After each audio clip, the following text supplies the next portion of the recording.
This is the 6th day of the November 87 7-day retreat.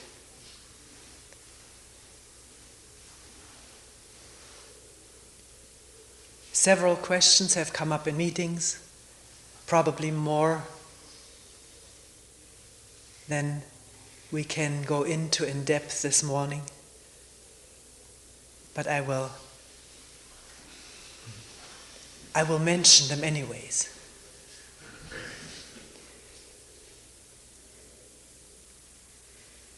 One is, isn't thinking necessary in our day-to-day living?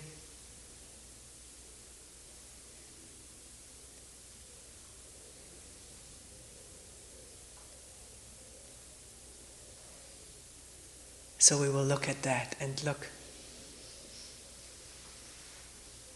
at thought which is sticky.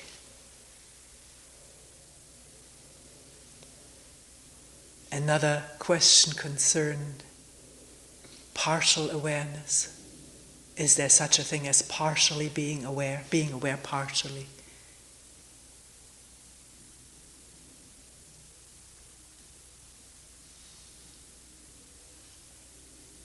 Then there was a question several people asked, what is love?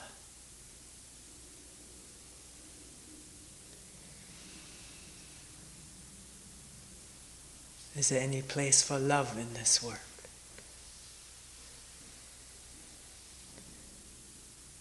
And there were questions about fear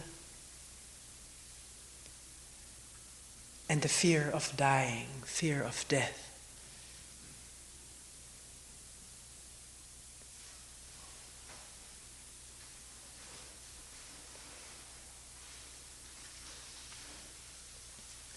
We'll start out with the question, isn't thinking necessary in our day-to-day living?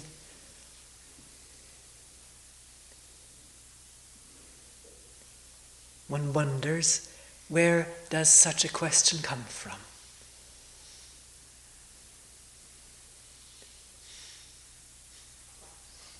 Does it come out of observation in our day-to-day living?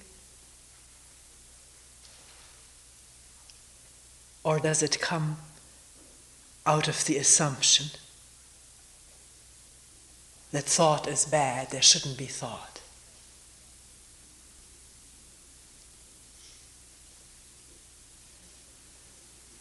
And so one may continue to think, if the mind is empty of thought, which seems to be a goal, certainly, and one may think this is one's own spiritual goal, not to have disturbing thoughts, then how will I live my day-to-day living?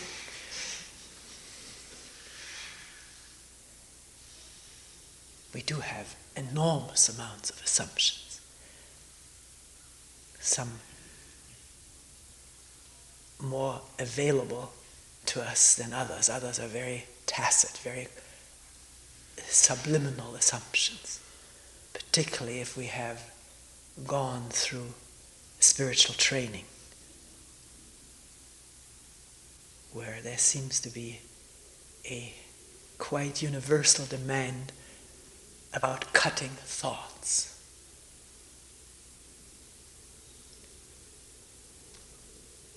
Just recently read in one magazine issued by a spiritual organization several articles in which this was emphasized. Cut, cut, cut when thoughts come up.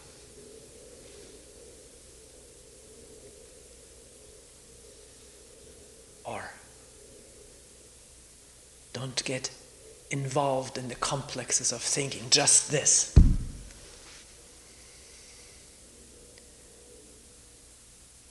If you understand that, there's no need to think.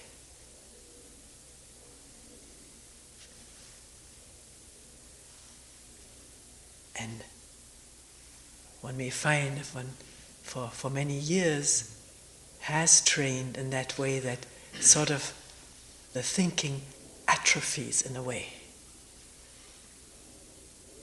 One thinks along given lines, which one has done before one entered a spiritual organization. Now one has a new line to think along. And the leader, the teacher, the authority, spiritual guide will do the thinking for one, if it's necessary. So one doesn't have to bother one's mind. I'm not saying that facetiously, it does go on.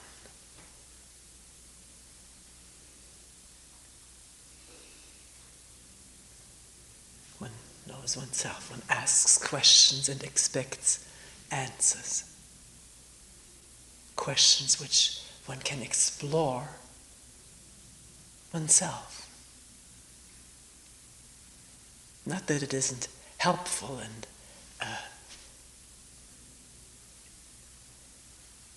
okay to explore a question together, and yet to see the question, where it comes from, and to listen in the light of the question. No one can do that for one. We re-emphasize this because we're so used to having someone else lead us, do our thinking and guiding for us, which is probably the single most obstructive thing in our life.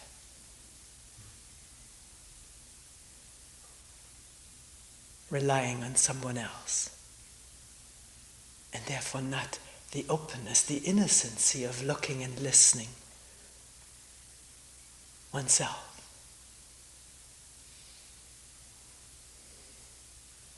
So is thinking necessary in our day-to-day living? Well, we can watch it, of course it is.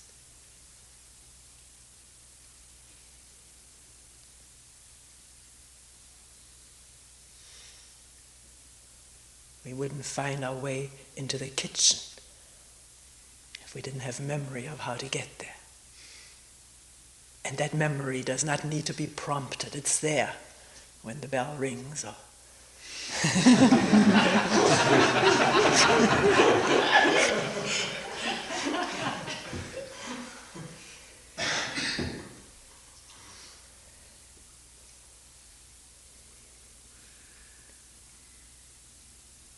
how to get here, how to drive home, how to find one's address, one's house. And in our work, daily work, in learning a new skill, studying, all of this requires memory and thinking and memorizing new information.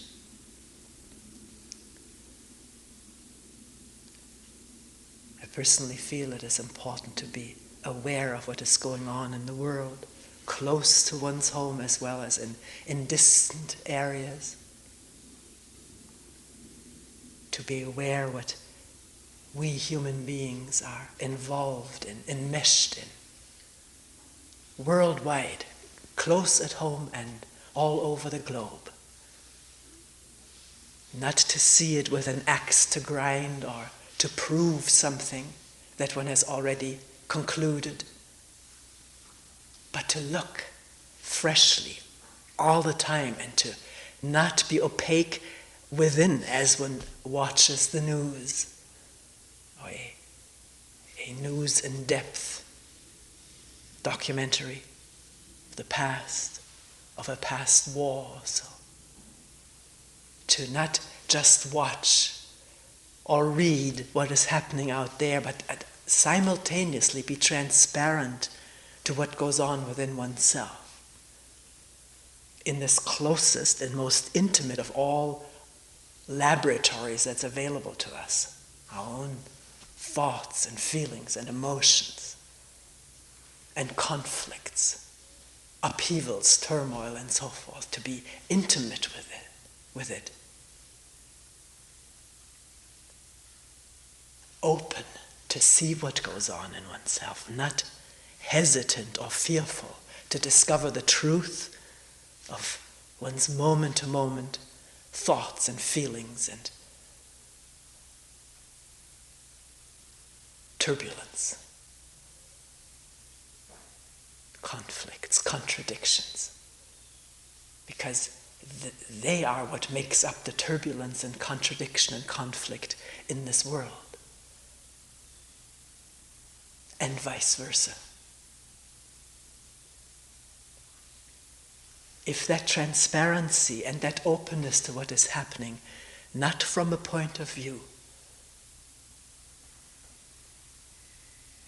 but open, if that takes place, then our thinking about relationship among human beings, personally and universally, will be intelligent. It will not happen according to party lines. It will not be defensive of a system that one may have been educated in, an ideology or religious doctrine. One will understand and think intelligently about all doctrine, all indoctrination, and what it does to human beings, to us, by observing within and outside. And when there is this openness and the clarity of watching and looking and asking questions and discussing with interested friends, then our thinking will be intelligent. It will not be partisan,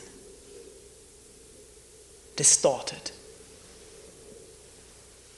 defensive or aggressive.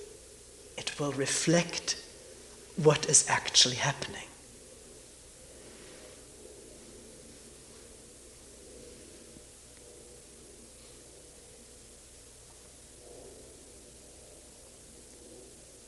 But it does not happen if there is not awareness of the thinking process itself. And that, no matter how much one reads about it or hears about it, that has to be observed, caught as it happens. And this is what we devote so much time and energy to here. All of us.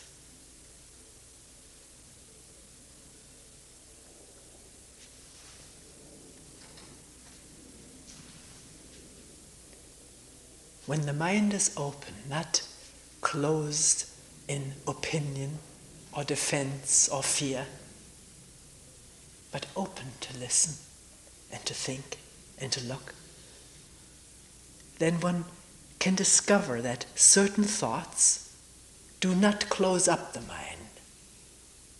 They can go on and the mind remains open. Right now, we're certainly thinking. There are examples are given at times, which means memory is used to remember an incident, to bring it in as an example, that is memory and thought. And yet in speaking or listening, the mind needs not close up. The sound of the airplane, or the breathing of participants here, the changing of a posture, the rustling of clothes or creaking of a joint, that's all there. One doesn't need to label it, and therefore it doesn't need to disturb the listening. And yet there is a certain focusing on what is being said. Focusing means gathering attention and listening to what is being said, and not labeling what else is heard. If one thought, well, this airplane, is this flying toward Boston? I flew over here once and I saw this place down here. I actually did. It was amazing. Could see these lakes. It was almost frozen and it was sparkling sunshine like we've had.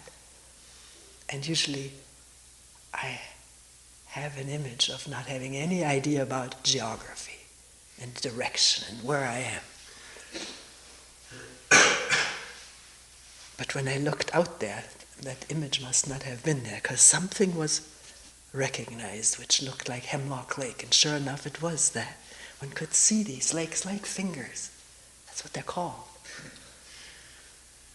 And were these three fields, these three patches of openness in the midst of the bare trees.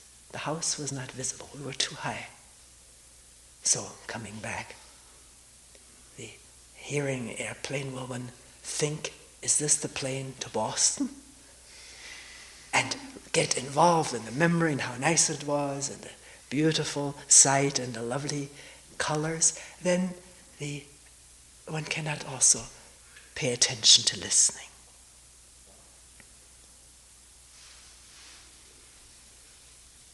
But if a sound is heard without being labeled and the associations do not take place because the attention, the energy and attention is in the listening to the words that are being said, then the sounds do not disturb, they do not close down the mind or narrow it down.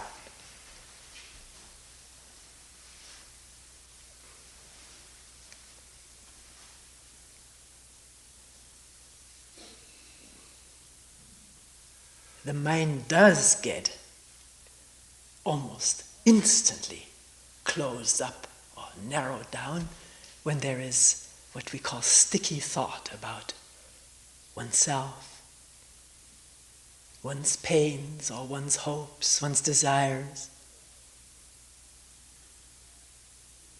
What injustice has been done to one. An angry incident coming up, which the mind goes over and over, wanting some satisfaction from the person who did one wrong.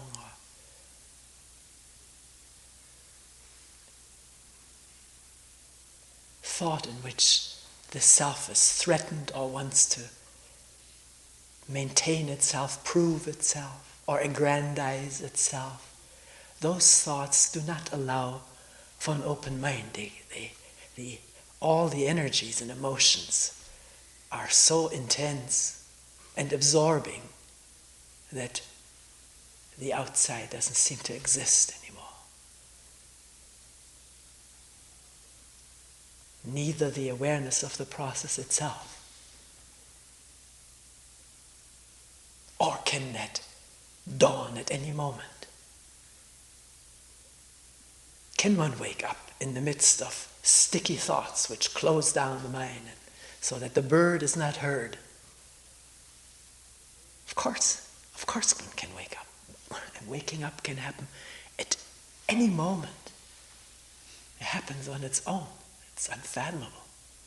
Has no cause. One comes to. Sees the anger, sees the jealousy or whatever is agitating the mind or the desire. Then what happens?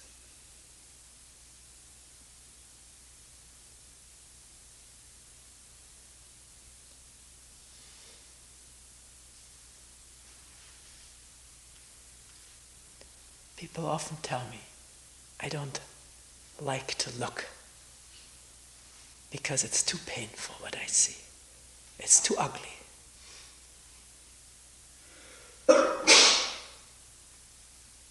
Makes me shiver or shudder at myself.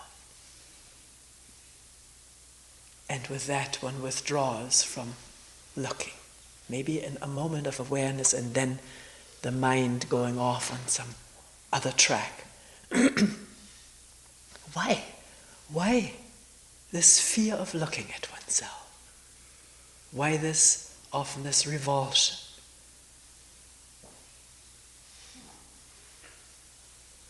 One isn't afraid of looking at other people and criticizing them heartily.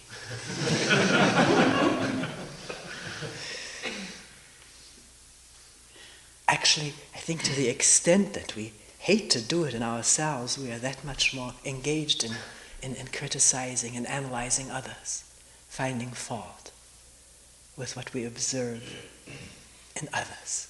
There we can safely look and tackle it. Why not within oneself? What is the threat? What is threatened? What is so threatening about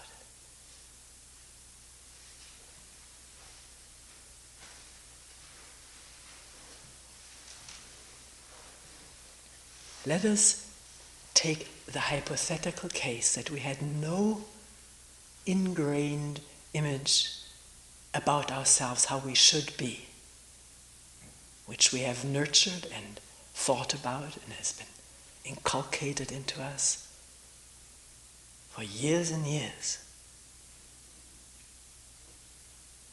And it's in the air, the moral images of a society, of a family or a racial collective, they are taken in by osmosis.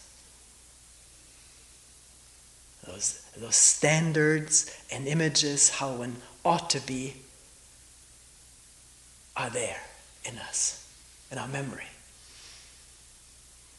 And what we see does not correspond to what we think we should be, or what we maybe always have believed we are.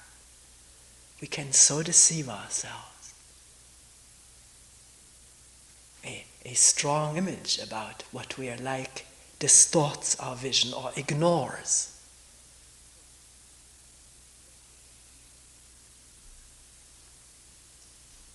What behavior manifests. It is ignored, it is not seen, it is rationalized, or just doesn't come into awareness. And therefore what deep down ails us, the conflict and contradiction in ourselves between what we actually think and do and what we think we ought to be thinking and doing, that conflict deepens and widens and grates more and more. This is the human disease. Difference between what actually is happening, the awareness of that, and what we think we are, and living, trying desperately or not so desperately to live up to that.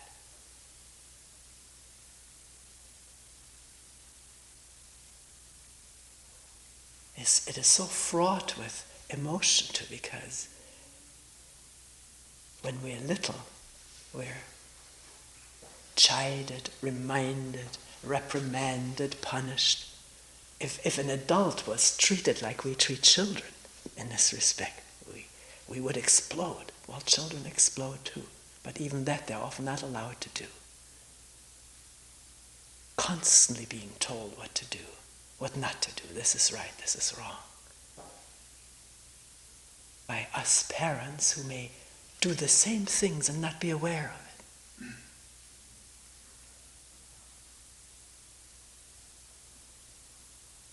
Always so obvious when maybe invited at a party where there are many adults with many children, adults talking noisily, laughing hilariously and making all kinds of noise, but when the kids get too noisy, quiet down, be quiet.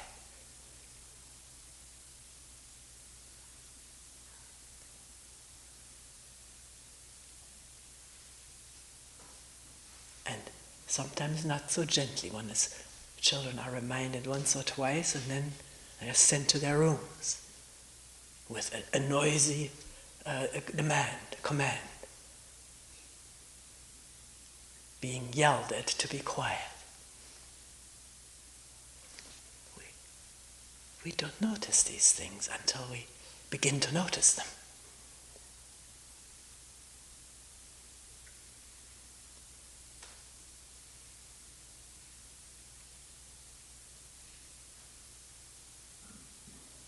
My husband Kyle said, while we were with our grandchildren a few years ago, one should really be grandparents before one is parents. Because when it's not your children, then you can have this openness. And you see what happens, how parents worry about the image that the kids project. My child, will he look like that? How will he look like? In school, will he behave like this forever, all these fears and anxieties of making children behave properly. All the while not observing, not taking the time to see the whole thing, what happened. Giving attention at a certain segment of the whole thing, and then maybe disapproving or stepping in, not having seen what went on before. What oneself did and said before that may have agitated a child.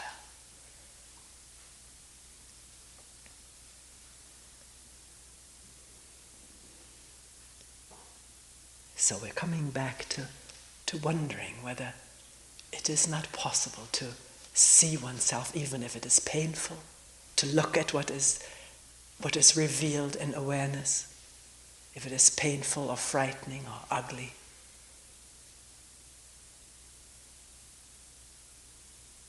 Realizing that one is observing a human being in action, in relationship, under stress.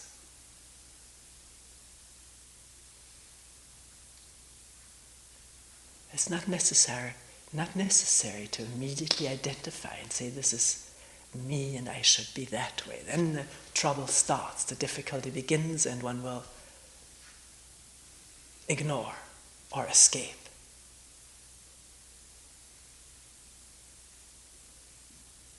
One remains with it and comes to some profound understanding of how we operate and react. Then we will not need this tremendous outlet to blame others, see fault in others. We realize our common inheritance and common patterns, common bondage, and maybe common freedom from it. Because if it's possible in one human being to see anger in oneself and have it end in the seeing, be free of it, drop it. It has flared up, but it can be dropped instantly, the angry thought. The body may still convulse for a while. And one gives the time to slow down again, to come back into balance. But an angry thought or a grudge can be dropped instantly as it is seen. If this is possible for one human being, is possible for all human beings, why shouldn't it?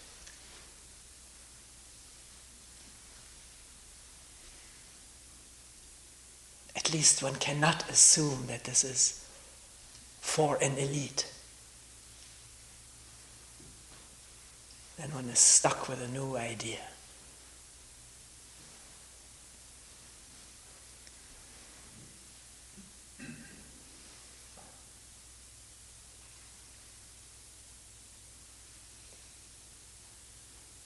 Actually, if one doesn't immediately escape from something that is seen, but looks caringly and feels the feelings of sorrow or anger, fear, without naming them, without reacting positively or negatively, just that. The reality, the actuality of it, the aliveness of it. Then a joy comes into this work, the joy of discovering what is true, what is actually happening, and not this conflict and dilemma of needing to hide or escape and pretend or be hypocritical.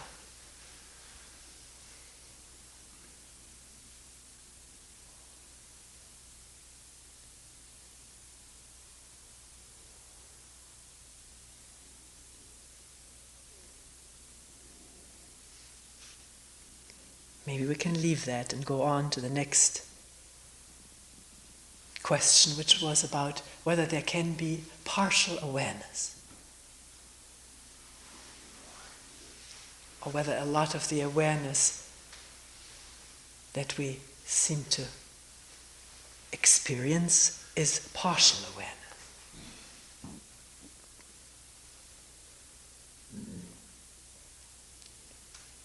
Before we get into it, let us just say that thinking about oneself, remembering what one did and then thinking about it, is not awareness, even though it often masquerades for awareness.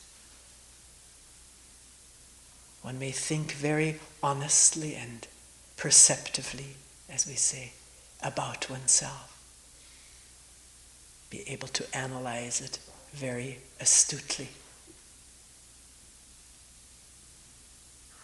remembering and then bringing to bear one's knowledge about other behavior, one's self-memories and so forth.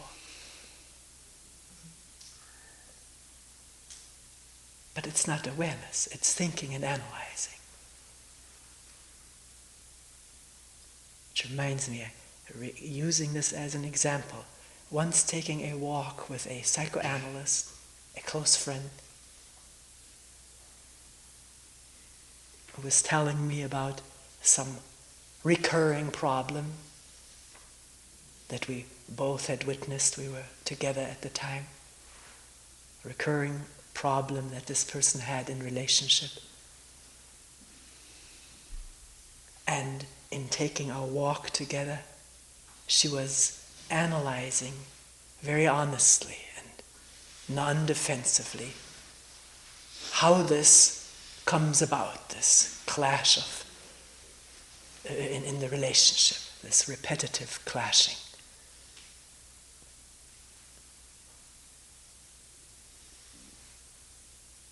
And since it was apparent that there was some concern over it, particularly concern that I had witnessed this,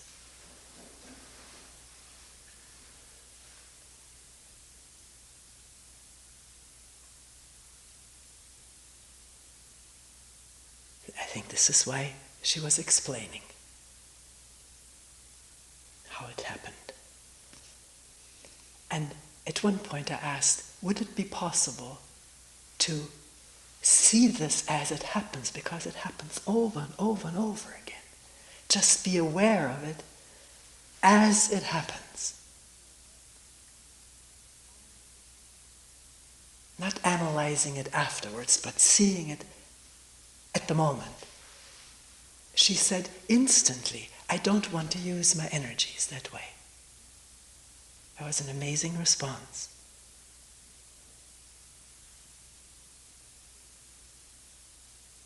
It was not deliberated. It came so quickly. And maybe, now I'm analyzing, there is pleasure in our clashes, in our angry explosions with each other. We don't want to let go of that. It gives some release or feeling of power over each other. One has to observe that for oneself. It's easy afterwards to say why it happened, but why can't one see it as it happens? And is there attachment? That's the question which one has to ask for oneself, of oneself. Attachment to the very thing that we're suffering from, only partially suffering from. The other side of it is pleasure. Pleasure in the suffering, in the anger, in the outlet, in the release, in the violence, in the domination and power. It all reveals itself when the mind is not judgmental, but open to look. Asking questions and then being quiet in the looking. So back now to partial awareness.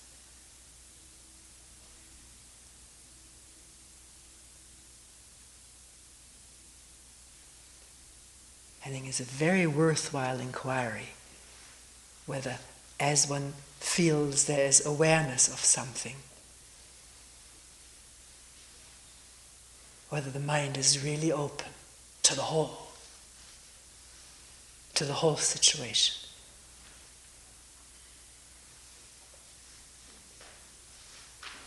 One may be minutely occupied with a job. Maybe one is working in the kitchen, one is cutting the carrots, and scrubbing them, and under the water, paying attention to the way we talked about it the other day, feeling the water, the coldness of it, and the texture of the carrot, seeing its shape and the little dark ridges, slicing it, and so forth. Being there, being attentive as attentive one could be. And all the while not noticing somebody else wants to get to the sink.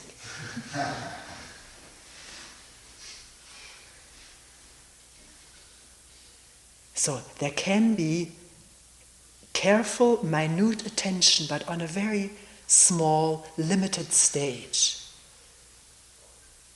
And very often when that kind of awareness takes place, center stage is still the me, aware that it is aware, and quite pleased with itself.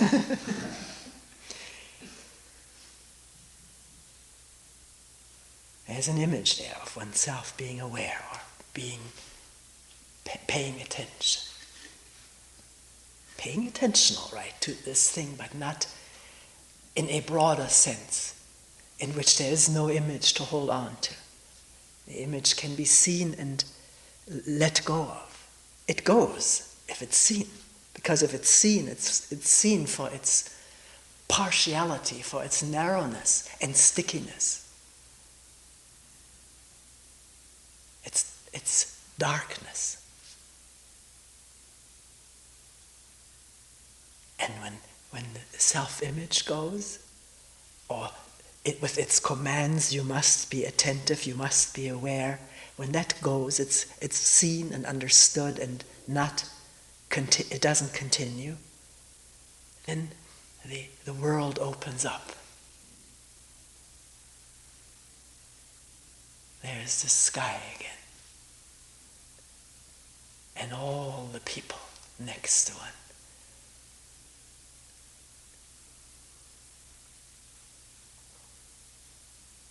Not so different from oneself.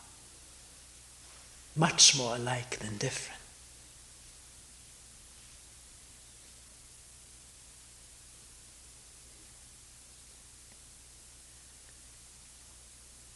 Which maybe leads us into our next question on what is love.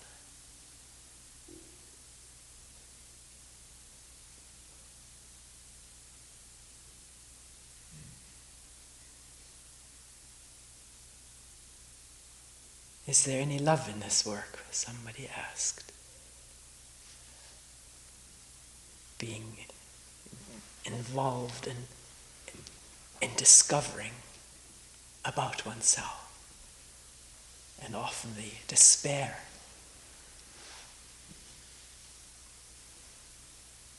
The deep grief at seeing what one has done to other people, or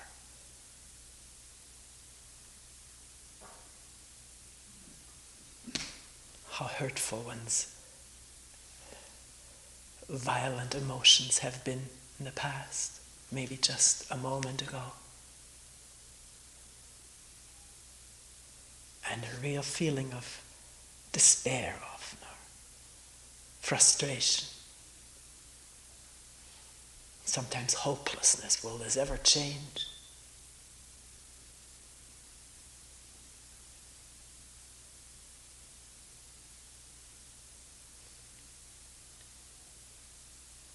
You see, these two are thoughts and judgments about oneself.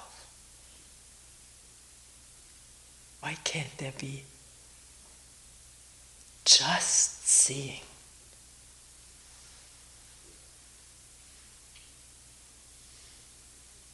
Like when the sun comes out of the clouds, it covers everything. The beautiful brown grasses, the green grasses, and any kind of trash that may be lying around.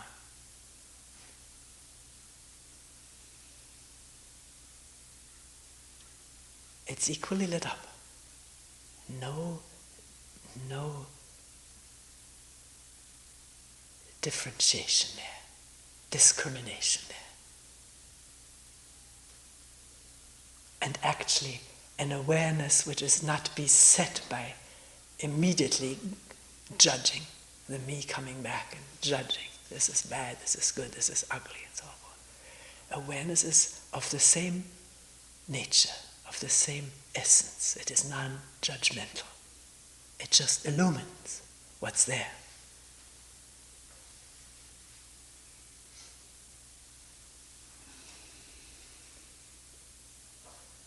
Can one quickly catch the judgment coming up and not be caught up in it?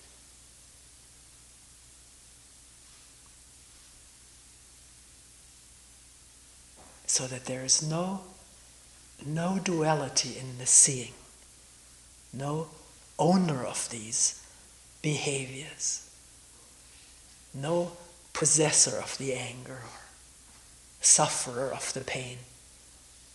That's made up by thought. We went into this quite in detail yesterday, how thought creates the sufferer of the pain.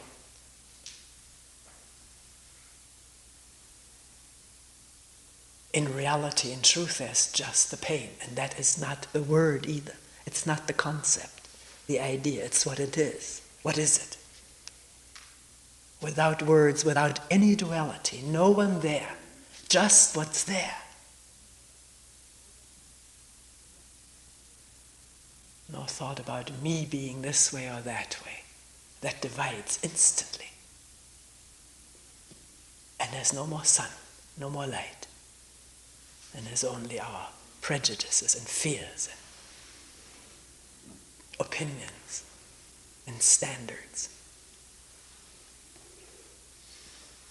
which throw shade, a shadow over.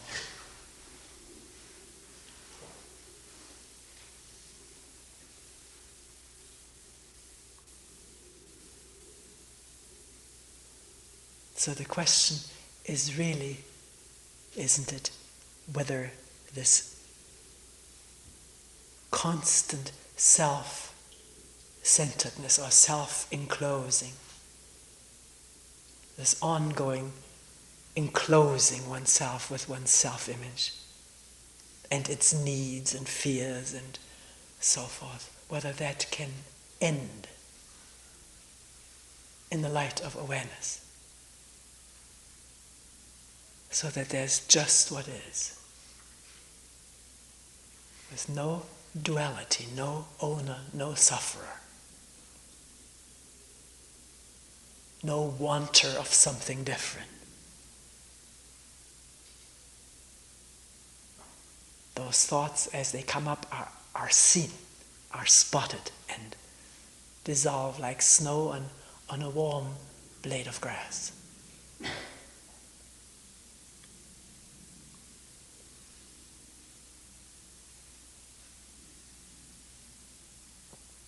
These moments happen to all of us, I'm sure, at times.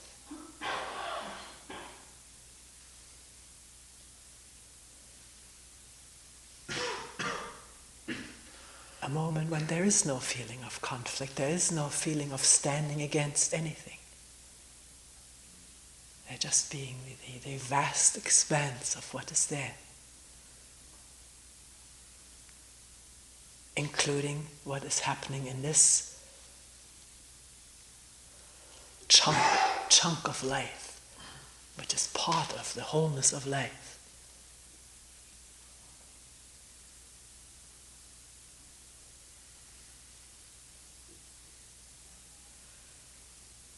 And it is when There's not the immediacy of judging and wanting different things or fearing. None of that. It's quiet. It's an abeyance.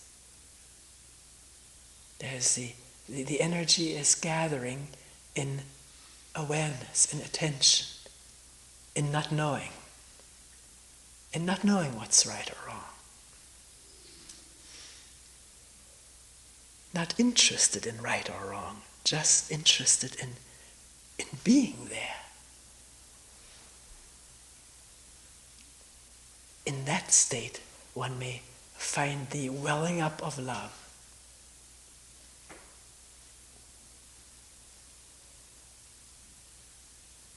Out of nowhere.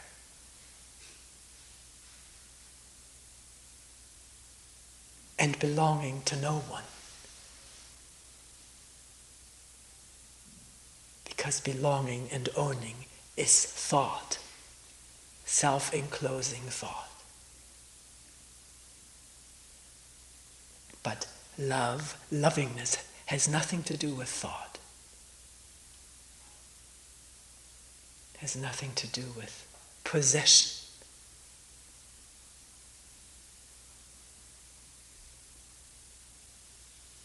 Or wanting, or lacking. It's just there when it's there.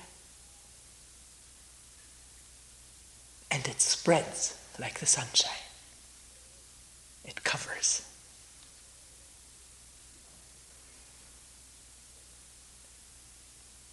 Without any discrimination. That's not part of it. It's not partial.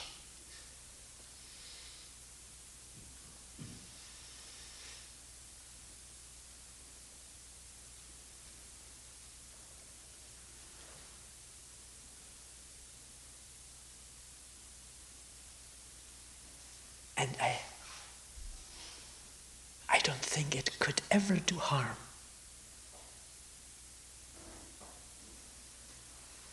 How could it?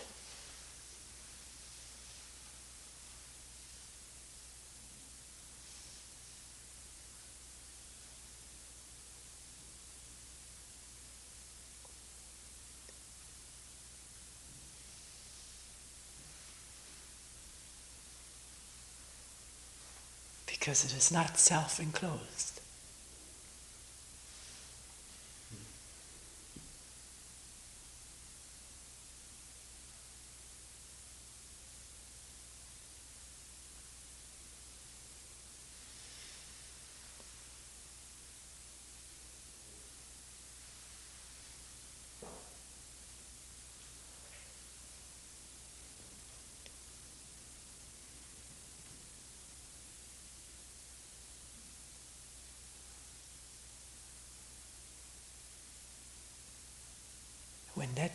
When that love is there, it's not the word, it's not a concept. When that's there, then there is no fear of dying. There's no fear of death.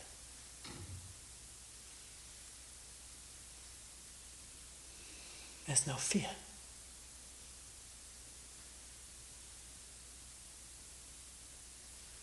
Because the self-enclosure isn't there. That's where fear is born and maintained, in the self-enclosure. What will happen to me?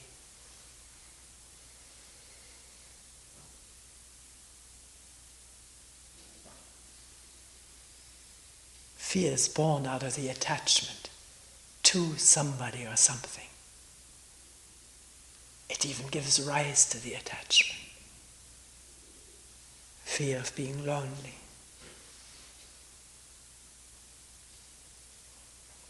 Fear of not getting what one wants or needs. Fear of not continuing as the story of one's life, as an image. Because all of our fear of imagining dying is fear of imaging. Fear of not continuing as me, as I know me.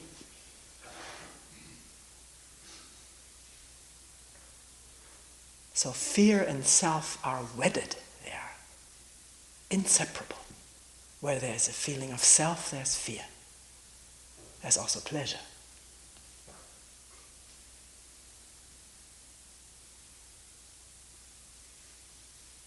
All the vehicle for both of them being thought and image. For both pleasure and fear, vehicle is thought, thinking and imaging about myself in relationship to what will happen to me, pleasurably and frighteningly.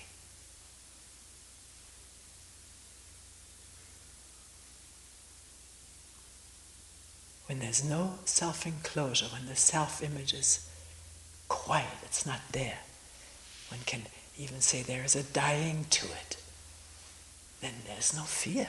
What would one be afraid for?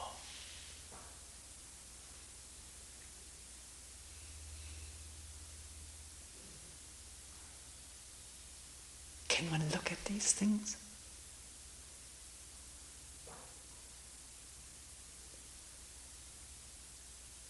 Ponder them and go into it deeply.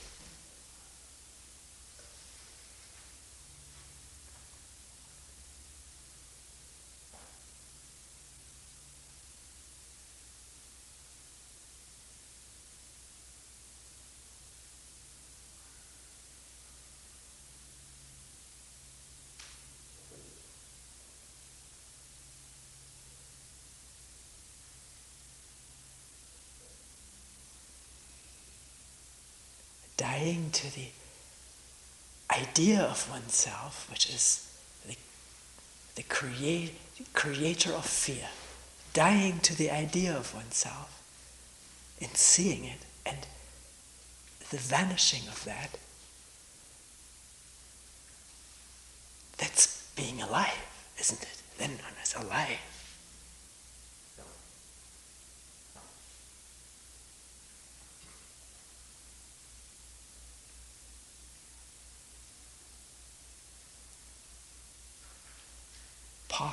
Inseparable part of all of life.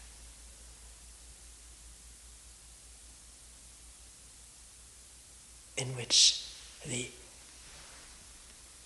cyclical, periodic, annual dying is no problem.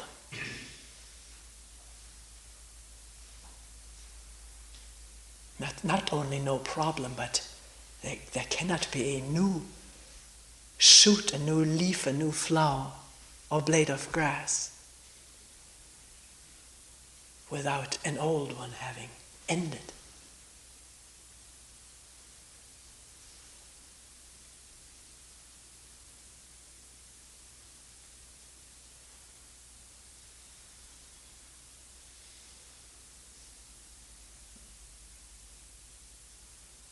So why are we so afraid of ending? Is that all thought stuff, image stuff? Can one see that? See it freely, without withdrawing, without commenting on it, and withdrawing because of the comments. I won't be anywhere, what will happen to me?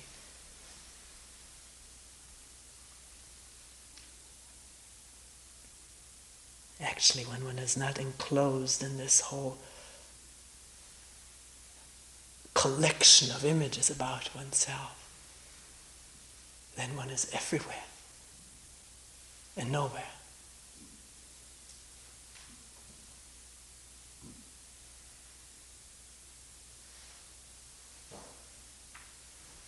That's what nowhere means, everywhere.